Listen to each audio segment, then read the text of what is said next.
अच्छी है, कलर देखिए सुंदर है, और सर पे जो तिलक है देखो उसके, मतलब ऐसे गाय पालने से हमें एक एनर्जी मिलती है। इसीलिए हमारे सनातन धर्म में गाय का महत्व ज़्यादा है।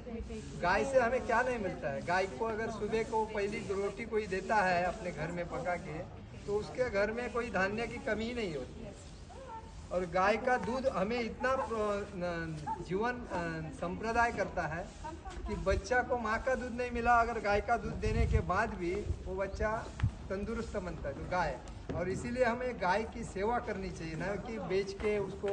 लोग बदनाम करते हैं हमें कि गाय को बेचते हैं वगैरह, लेकिन वो गलत है। लेकिन गाय की हम लोग सेवा ही करते हैं। गाय की सेवा करने से जो पुण्य मिलता है वो कहीं कुछ धन बीन देने से नहीं मिलता है।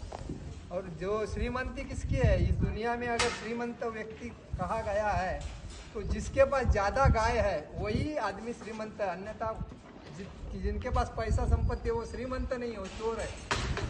इसलिए गाय पालना जरूरी है।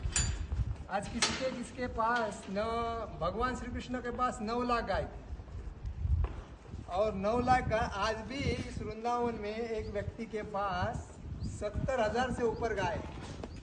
तो ये गाय पालना ये कोई मामूली चीज़ नहीं है, उनका जो मेंटेन करना पड़ता है वो बहुत कुछ उसमें खर्चा है। लेकिन श्रीमंती तो उसी को कहते हैं, और इसलिए आदमी ने करना चाहिए। हरे कृष्ण। देखो ये जो गाय है, ये गाय कितनी शांत है, इसके सींग तो ये टोकदार है, वो मार सकती है, लेकिन वो हर व्यक्ति को प्रेम करती है क्योंकि उसके बच्चे हैं। और इसीलिए हमें इस गाय का ख्याल ज़्यादा रखना चाहिए। और हर गाय को कभी भी कोई अगर तकलीफ देता है तो उसके पीछे हमें संरक्षण देना जरूरी है। और ये गाय हमें क्या नहीं देती है, सब कुछ देती है। ये गाय धरती माता है, और इसीलिए इसकी सेवा करना हमारा जन्म सिद्ध हक है।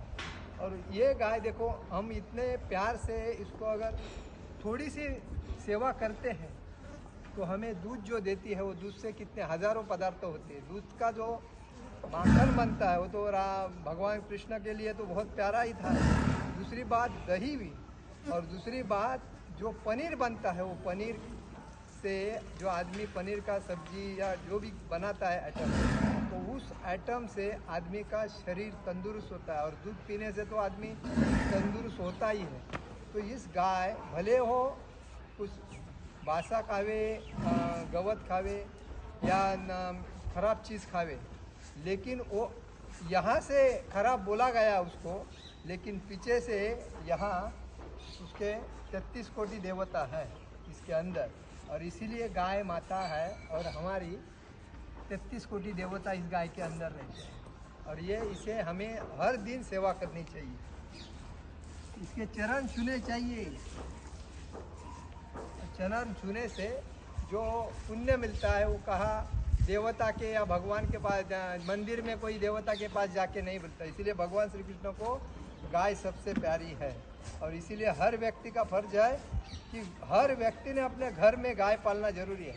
अगर गांव में रहता है, ज़मीन है, और इस धरती में सबसे श्रेष्ठ और सबसे श्रीमंत किसको कहा गया है, जिसने अपने जगह पे हजारों गाय पाले हैं, लाखों गाय पाले, और उसकी सेवा जो कर रहा है उसके जैसा धनी कोई है ही नहीं इस दुनिया में। इसीलिए भगवान श्री कृष्ण के पास 9 लाख गाय थे, और एक 9 लाख गाय वो एक बांसुरी के धुन पे उसको बुलाते थे, और सब गाय एक ही जात आती जाती थी। तो इसीलिए गाय का महत्व है। और इसीलिए कोई अगर गाय को बेचता है तो ये मूर्ख आदमी है, कोई उसको काटता है तो महा अपराधी आदमी है, और जो सेवा करता है वो पुण्यवान आदमी है। ऐसी गाय माता है, देखिए कितना प्यार करती है। हरे कृष्णा कृष्ण कृष्ण हरे हरे, हरे राम राम राम हरे हरे। जगत गुरु श्रील प्रभुपाद महाराज की जय।